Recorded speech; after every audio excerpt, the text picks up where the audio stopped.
네, 인터뷰로 이어가겠습니다.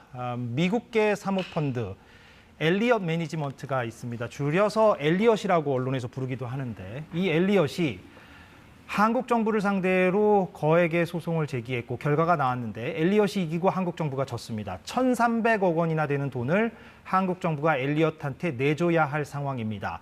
그런데 이게 어떤 사건 때문이냐? 삼성 이재용 회장의 승계 과정에서 결정적 사건이었던 삼성물산 제일모직 합병. 이 합병 과정에서 우리 정부 때문에 부당하게 손해를 봤다면서 엘리엇이 소송을 제기한 거였고 이긴 겁니다. 1,300억 원이 나간다면 당연히 이거는 국민 세금으로 나가야 되는 거죠. 이 사건을 자세히 알아보겠습니다. 국제통상 전문 변호사 송기호 변호사 제 옆에 나와 있습니다. 어서 오십시오. 네, 안녕하세요. 예, 반갑습니다. 근데 이번에 이제 엘리엇이 청구한 금액 가운데 이제 7%만 재판부가 인정을 해줬다. 이걸 두고 또 약간 분위기가 다른 엇갈린 해석들이 나오고 있는 것 같습니다. 그러니까 한쪽에서는 그래도 좀 지긴 졌지만 선방했다 이렇게 얘기하기도 하고 또 한쪽에서는 그거 정신승리다. 7%만 해도 지금 1,300억 원인데 무슨 소리냐. 변호사님은 어떻게 해석하십니까?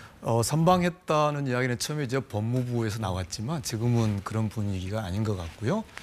왜냐하면은 이 핵심 쟁점, 그러니까 이게 지금 한미 자유무역협정을 한국 당시 박근혜 정부가 위반했는지가 쟁점이거든요.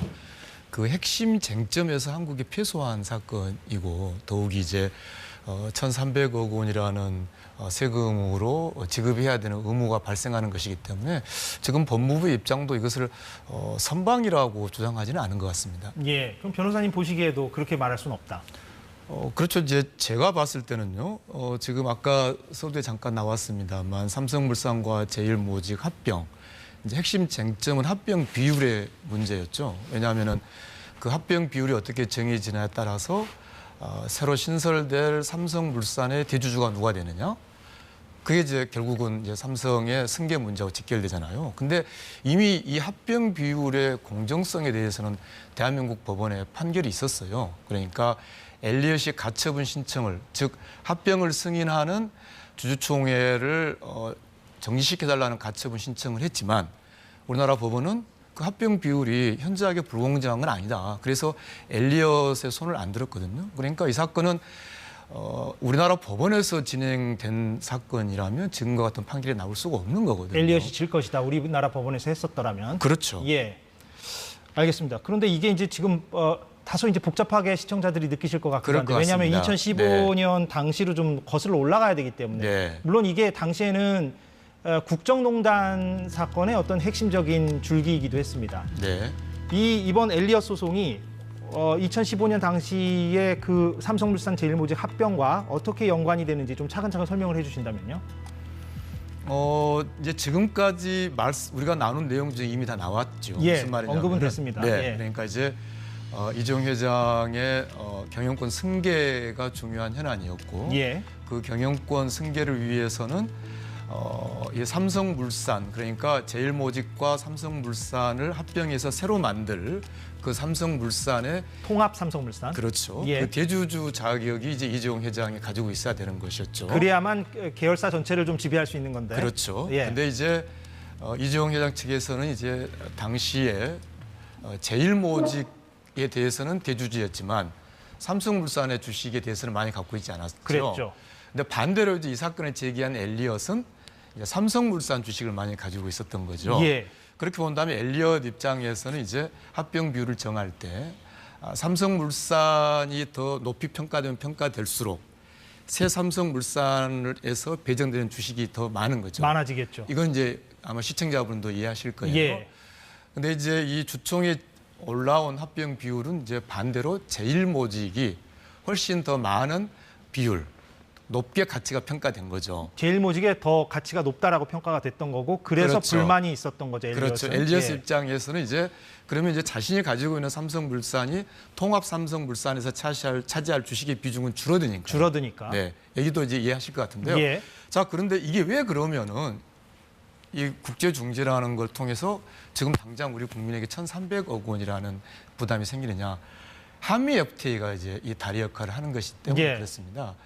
지금 한미 FTA가 아니었다면, 다시 말해서 엘리엇이 국제 중재를 제기하지 못했다면 우리나라 법원으로 만약에 문제를 제기했다면 아까 말씀드렸듯이 이미 우리나라 법원은 그 합병 비율이 우리나라 자본시장법에 따라서 책정된 것이고 현저히 불공정하다라고 볼 수 없다는 판결이 이미 있거든요. 예. 따라서 이것은 한미 FTA 문제이기도 하죠. 예. 그래서 우리가 이 문제를 이해할 때 국정농단 또 이재용 회장의 승계 문제도 있지만 결과적으로 1,300억 원이라는 지금의 이 문제는 한미 FTA에서의 이 제도의 문제. 다시 말해서 당시에 이제 삼성물산 주식을 많이 갖고 있던 주주가 엘리엇만 있는 게 아니라 삼성물산 소유 주주 중에는 우리 한국인 개미 주주들도 있거든요. 예. 그럼 그분들은 이 틀을 이용할 수 있느냐? 이용할 수 없거든요. 국내 법원에서 해야 되겠죠. 그렇죠. 예. 그렇기 때문에 지금의 이 문제를 좀 우리가 복합적으로 볼 필요가 있는데요. 이미 한국 법원에서 판결이 났는데 미국인 투자자라는 이유로 국제중재 한국을 회부해서 무려 1,300억을 받아가 이런 어떤 문제가 있는 것이고요. 예, 별도의 줄기네요. 그거는 우리가 그렇죠. 고민해봐야 할. 네. 예, 왜냐하면 이제 이게 이번 엘리엇으로 끝나는 것이 아니고 론스타도 그랬고. 론스타도 3,000억 넘죠. 예. 또 우리가 패소한 다이아니도 800억이죠. 그다음에 스위스 계열의 쉰들러가 또 제기한 것도 거의 한 3,500억이거든요. 이거 대충 지금 거의 합하면 몇 개 더 지면 1조가 되거든요. 예. 이런 제도의 어떤 부당성의 문제가 하나 있는 거고요. 그럼 이제 당장 이제 이곳으로 돌아오면 다시 네. 이곳으로 돌아오면 그러면 2,300억을 어떻게 할 거냐는 문제가 또 있는 거죠. 그러면은 방금 전 이제 설명을 2015년 설명하시다가 그게 왜 이제 국정농단하고 연관이 되냐면 제가 잠깐 돌이켜 보면 네. 국민연금이 이제 개입되기 때문에 그런 거 아니겠습니까? 그렇죠. 그러니까 국민연금이 그때 당시에 삼성물산의 대주주였고. 그렇죠. 무려 9%나 가지고 있었죠. 예. 그런데 이제 국정농단의 그 사건이 이제 문제가 된 이유가 확정 판결이 다 난 거니까. 그러니까 이재용의 어떤 승계를 위해서 박근혜 최순실, 그러니까 박근혜 정부가 박근혜 대통령이 그 보건복지부 장관을 통해서 국민연금에 압박을 넣었고, 그래서 국민연금이 그 합병을 의결하는데 찬성을 하도록 했다. 이거 아니겠습니까? 그렇죠. 예. 그래서 이번에 엘리엇이 국제투자 분쟁에서 이긴 것도 그런 국정농단 사건에서 박근혜 정부가 잘못한, 박근혜 대통령이 잘못한 부분이 있었기 때문에 이재용, 박근혜 두 사람이 잘못한 부분이 있었기 때문에 그 부분을 판단의 근거로 삼았다고 보면 되겠습니까? 그렇죠.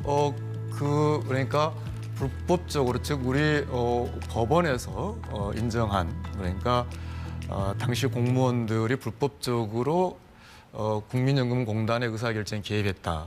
그 판단이 결정적인 증거가 된 거죠. 예. 네. 그런데 제가 또 다시 우리가 지금 이 문제를 정확하게 이해할 필요가 있기 때문에 예.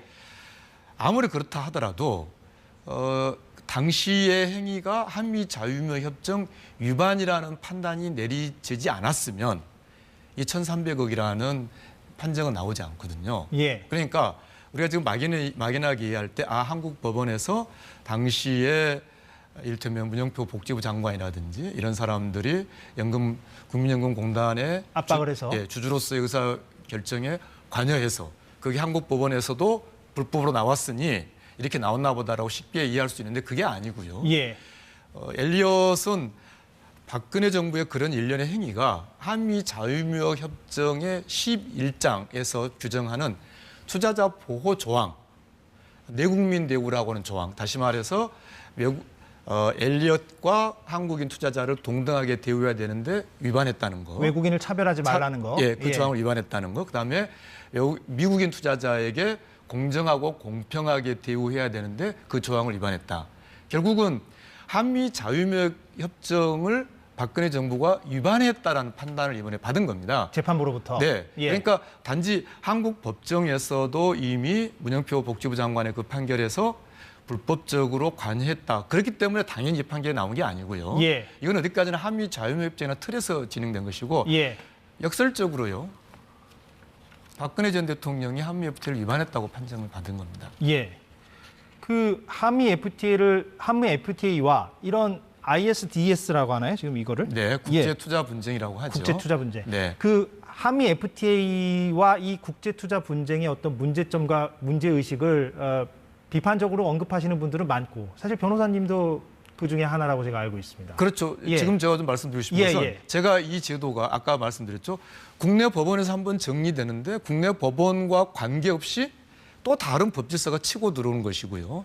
그래서 제가 역설적으로요. 박근혜 전 대통령이 야당 대표 시절 때 이 제도는 우리나라 독소 조항이다. 네, 우리나라 사법의 어떤 안정성을 위해서 대단히 신중하게 접근해야 한다고 했을 때 바로 그때 박근혜 전 대통령이 뭐라 그랬냐면 이것은 국제 규범이기 때문에 받아들여야 한다고 했어요. 예. 굉장히 역설적인 상황이죠. 바로 그 박근혜 전 대통령이 한미 자유무역협정 위반이라고 판정을 받음으로써 지금 우리가 1,300억. 1,300억을 내야 된다는 상황인 거죠. 그러니까 한미 FTA와 이 국제 투자 분쟁 ISDS에 대한 어떤 비판적 문제 의식은 별도로 하더라도 지금 당장 한미 FTA를 무효화시킬 수는 없는 노릇이니까 제가 약간 질문을 이어가 본다면 네. 그 변호사님이 말씀하신 그 비판적 문제 의식은 제가 무슨 말인지 알겠습니다. 그건 또 별도로 얘기를 더 진행시키면 될 제가 것 굳이 같고. 드린 말씀은 예. 이 틀 자체가 예. 한미 자유무역협정이 아니었으면 발생하지 않은 것이기 때문에 그런 예, 것이죠. 예, 그렇겠죠. 논리적으로는 그렇겠죠. 그런데 이게 뭐 당장 오늘 내일 뭐 한미 FTA를 없앨 수는 없는 노릇이라서 그러면 일단 이렇게 1,300억 원이 결론이 났단 말이죠. 제가 듣기로는 항소 절차라는 게 아예 없다고 들었습니다. 이게. 바로 그러니까 그렇죠. 앞으로 이제 어떻게 해야 되는 겁니까, 법무부가? 지금 저 법무부는 저는 예상하기를요. 이 중재 절차 상으로는 더 이상 다툴 수가 없어요. 예. 그건 이 국제에 적용되는 또 하나의 어떤 중재 절차 규정에 명백하게 나와 있습니다. 그런데 우리나라 중재법도 저쪽에 강남에 대한상사중재원이 있잖아요. 대한상사중재원에서 하는 국제중재도 예를 들어서 중재 날짜를 잡았는데 상대방에게 변론 날짜를 알려주지 않고 중재를 한다든지 뭐 있을 수 없는 일입니다만 중재를 3명이 해야 되는데 1명이 나오지도 않았는데 2명이 했다든지 이런 지극히 예외적인 경우에 우리나라 중재법도 중재 취소 소송이라는 제도를 두고 있습니다. 예. 제가 왜 이 말씀을 드리냐면 이 엘리엇과 대한민국이 애초에 이 국제중재를 할 때 중재지를 영국법으로 한다라는 합의가 있어요. 예. 그래서 제가 예상하기로는 한동훈 장관은 이 중재에 대해서 영국 법원에 중재 취소 소송을 제기할 것으로 예상을 합니다. 예.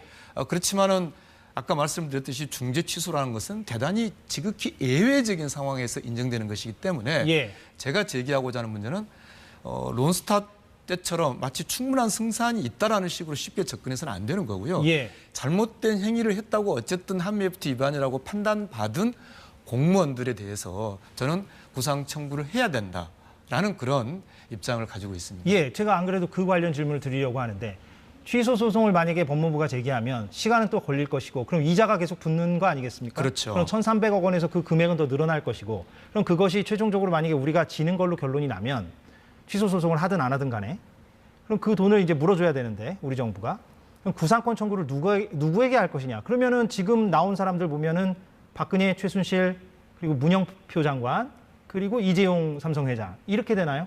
자, 구상 청구는 두 유형으로 나눠 봐야 됩니다. 예.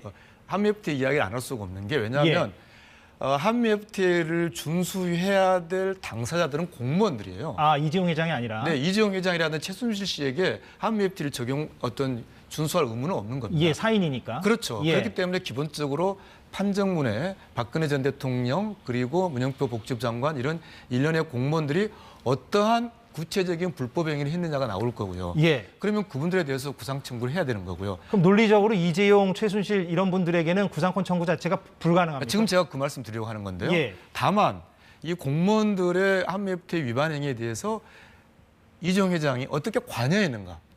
그것을 이를테면 뭐 어떤 일정한 행위를 어떤 유도했다든지 그 행위의 직접적인 원인이 됐다든지 뭔가 공동 불법 행위로 인정될 정도의 구체적인 행위가 판정문에 적시되어 있는가가 쟁점입니다. 만약에 이재용 회장이 판결문에 이름이 나오고 박근혜 전 대통령의 한미 FTA 위반 행위에 대해서 구체적으로 관여한 것으로 나온다면 공동 불법 행위자로서 구상권 청구 대상이 되는 거죠. 아직 그 판결문은 공개되지 않은 걸로 알고 있고요. 네, 그래서 제가 예. 한동훈 장관에게 이 한미 FTA는 판정문 바로 공개하라고 되어 있거든요. 빨리 공개해야 된다. 그리고 론스타처럼 사람 이름 지우지 말고 있는 이름 그대로 다 공개해야 된다라고 요구하고 있습니다. 그 이재용 회장이 구상권 청구 대상에 들어갈 수 있느냐 없느냐가 중요한 이유는 나머지 분들은 아무래도 재산이 적기 때문에 우리가 1,300억 원이라는 돈을 받아낼 수 있는 유일한 사람은 현실적으로 이재용 회장밖에 없어 보이고 그런데 변호사님 말씀대로 그 판정문에 나온다면 그렇게 할 수 있을지 모르겠으나 설령 안 나와도 이런 생각은 듭니다. 그러니까 국정농단 사건에서 이재용 회장이 유죄 판결을 받았던 이유는 바로 그러한 승계 과정에서 협조를 받아내는 대가로 최순실, 지금 최서원 씨죠. 최서원 씨와 박근혜 전 대통령에게 이제 뇌물을 줬다는 게 인정됐기 때문 아니겠습니까? 그 뇌물이 한 200억 원 정도 되나요? 그러면은 우리 법 체계 내에선 이미 이재용 회장의 불법성이 인정된 건데 설령 그쪽의 판정문에 이재용이라는 이름이 등장하지 않더라도 구상권 청구가 안 되는 겁니까? 저는 이제 그래서 판정문이 굉장히 중요하다고 말씀드리는 게, 예. 자, 이 사건에서 손해는 뭐냐면요, 판정이 손해인 거잖아요. 국가의 손해를 발생시킨 것은 패소 판결이거든요. 그 패소 판결의 이유, 그 원인, 패소 판결과 인과관계가 있어야 되거든요. 근데 만약에 판정문에 예를 들어 정말로 이재용 회장이 아예 아무런 이름이 안 나오고 아무런 역할이 아예 안 나온다. 그러면 이 판결은 이재용 회장과 관계없는 다른 이유에 의해서 나온 거잖아요. 이 손해와 상당 인과관계가 없는 것이 되는 것이죠. 그렇기 때문에 저는 이 문제에 대해서 신속한 판정문의 공개, 그리고 이름을 지우지 않은 공개가 반드시 필요하고, 정부가 이것을 막연히 중재 취소로 제기를 하는 그런 방향이 아니라 구상권 행사를 위한 구체적인 검토를 빨리 착수해야 된다. 왜냐하면 구상권 행사라는 게 또 10월라는 게 있거든요. 취소송을 해서 3년 넘게 진행되면은요, 구상권 행사를 박근혜 전 대통령에 대해서 할 수가 없거든요. 예. 신속하게 판정문을 공개하는 것, 그리고 이름을 지우지 않고 있는 그대로 공개하는 것이 지금으로서는 법무부가 할 일이라고 한 번 더 촉구합니다. 론스타 때는 판정문이 공개가 됐습니까? 론스타 판정문이 온전히 공개되지 않아서 제가 지금 한동훈 장관과 정봉이 소송을 하고 있는데요. 아, 그렇습니까? 론스타 사건은 중요한 민간 실명 이름을 다 지우고 공개를 했어요. 예. 그렇기 때문에 특히 론스타 사건은 지금 8월 31일 날, 작년 8월 31일 날 판결이 선고되는데 아직까지 구체적인 어떤 1년이 다 돼가도 네, 그 사이에 이자는 거의 한 100억 가까이 늘었고요. 아무런 조치가 취해지지 않고 있죠 지금. 그렇죠. 그런데 그 론스타 사건 경우도 한동훈 장관이 처음에 충분히 승산이 있다라고 한 것이 오히려 이런 대응에서의 오히려 어떤 문제를 조성하고 있다, 그렇게 보고 있습니다. 그러면 한동훈 법무부 장관 입장에서 이번 사건, 이번 엘리엇 사건도 마찬가지로 공개를 안 한다면 이번은 공개하지 않을 수가 없는 것이요. 예. 저희들이 한미자유협정에서 많은 비판을 했기 때문에 예. 한미자유협정에 최소한 판정문은 공개하라고 협정이 나와 있습니다. 공개하지 않을 그렇습니까? 수가 없게 되어 있습니다. 아 그럼 론스타 때와 다른 부분이 그 지점입니까? 그렇죠. 아 론스타는 그럼 FTA하고는 무관하게 론스타는 진행되는 한 벨기에 BIT를 근거로 한 나온 아 것이죠. 별도 BIT. 그래서 제가 처음부터까지 한미 FTA 이야기를 예. 떠나서 이 문제를 볼 수 없다라고 그러면은 말씀드린 이번에는 거죠. 어찌됐건 FTA와 관련된 거니까 판정문이 나오긴 나오겠군요. 원칙대로라면. 당연히 나올 거고요. 예. 네. 다만 빨리 나와야 한다는 것이죠. 예. 지금 이게 영국 중재법이 적용되기 때문에 7월 19일까지는 중재 취소 소송을 할지 말지를 결정을 해야 되거든요. 7월 19일이요. 네. 얼마 안 남았네요. 얼마 안 남았습니다. 그렇기 예. 때문에 하루가 지금 중요한 시간이기 때문에 한동훈 장관은 더 지체하지 말고 한미 FTA에 따라서 바로 이름 가리지 말고, 이재용 회장 있으면 이름 가리지 말고 바로 공개해야 된다는 말씀 다시 한번 드립니다. 30초만 남아서 네. 마지막 질문을 네. 드리자면 그럼 변호사님 개인 의견으로는 판정문을 보고 물론 판단해야 될 문제긴 하겠습니다만 취소 소송까지 가는 게 맞다고 보십니까? 아니면 그냥 2,300억 원에서 마무리를 하는 게 맞다고 보십니까? 판정문을 봐야 된다고 생각합니다만 저는 취소 소송이 주된 대안이 될 수 없다고 생각합니다. 그래서 신속하게 판정문 공개하고 판정문의 불법 행위자로 적시된 자들에 대한 구상 검토를 최대한 빨리 해야 한다고 생각합니다. 알겠습니다. 예, 시간이 다 돼서 여기서 마무리하겠습니다. 송기호 변호사, 오늘 들어봤습니다. 고맙습니다. 네, 감사합니다. 예. 네, 오늘 사사건건 여기까지 하겠습니다. 내일 오후 4시에 돌아오겠습니다. 고맙습니다.